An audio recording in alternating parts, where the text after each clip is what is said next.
Hoje nossa aula será sobre concordância verbal. A concordância verbal tem por regra você fazer a harmonia entre o sujeito e o verbo.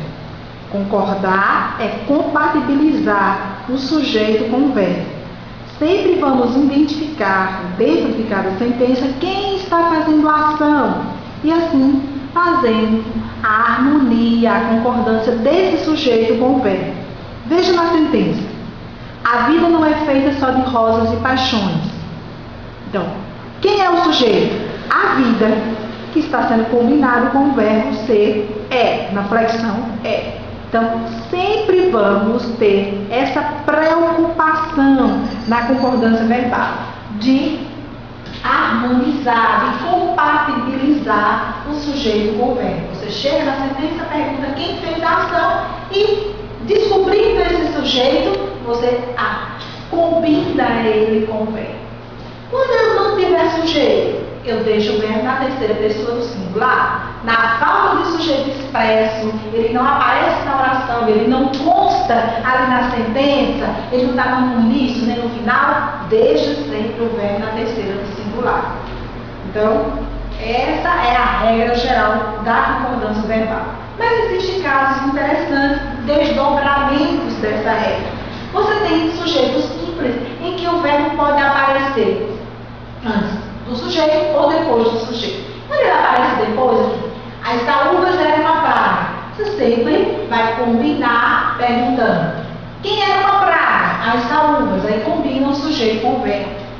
Você tendo o verbo antes do sujeito, faz a mesma pergunta. Aqui, acontece tantas desgraças. Quem acontece?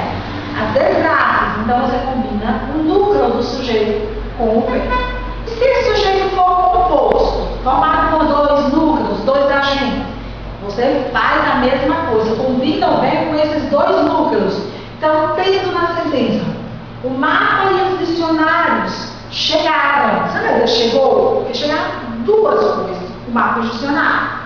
Mas se a oração iniciar com o verbo, você pode combinar com o núcleo mais próximo. Chegou o mapa e os dicionários. Também poderia dizer chegaram o mapa e os dicionários. Esses são os desdobramentos da regra geral. Mas nós temos casos especiais muito interessantes na concordância verbal. Não são exceções, são situações especiais em que eu tenho sujeito formado por pessoas diferentes.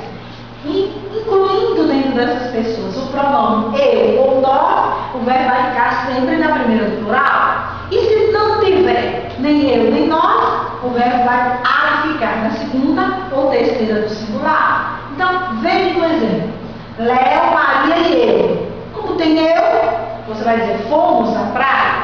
E se não tiver o eu? Léo, Maria e ele. Você vai dizer foram ou fostes à praia. Isso é uma situação. Mas temos também casos em que o sujeito é composto, mas o verbo fica no singular. Por quê? Porque os núcleos são sinônimos. Como aqui, ó. A decência e a honestidade reinava. Ou então é uma circunstância em que o sujeito está resumido por tudo, nada, ninguém.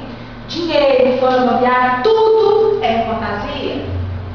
Ou há uma sequência de ideias. Um olhar, um gesto, uma palavra bastava para ela ser feliz. Ou então, os núcleos dos sujeitos são verbos no infinitivo. Amar e sofrer é próprio do ser humano. Então, o verbo fica no singular apenas nessas circunstâncias, como se fosse uma particularidade. Porque, via de regra, sujeito composto, verbo no plural. Mas nós temos também um caso particular muito interessante. É o caso dos verbos impessoais. Ou não tem uma pessoa na praticação. É aquela circunstância em que você tem um verbo em que a ação é desempenhada pela natureza. Choveu, relambejou, clareou, nevou. Esses verbos impessoais correspondem à situação da oração sem sujeito. Você vai ter o verbo haver, significando existir, ou o verbo fazer, que está no tempo transcorrido, no tempo que passou. Então, o verbo haver, nós temos um exemplo aqui, ó. Há corujas na estante. Existe corujas na estante. Nesse caso, o verbo haver significa existir, ele fica sempre na terceira do singular. Porque quando eu não tiver sujeito na oração, o verbo sempre está na terceira do singular. O verbo haver pode vir na modalidade composta, junto de outro verbo. Sua impessoalidade contra mim não, verbo vizinho. Então você diz, deve haver corujas lá. E o verbo fazer? Quando eu digo que ele está entrando no tempo passado, faz 10 anos que trovejou. O verbo não combina com o numeral. Ele vai estar em uma forma impessoal, está indicando o tempo transcorrido. Você tem também uma situação dentro da concordância verbal em que o sujeito não é um substantivo para combinar com o verbo, não é um pronome, é uma expressão.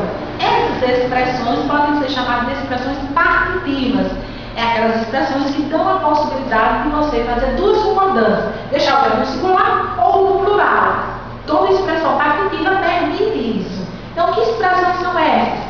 Assim, ó, uma porção de, grande número de, a maioria de, que nem sempre é acompanhado de um nome plural, vai te permitir deixar o verbo no singular e no plural.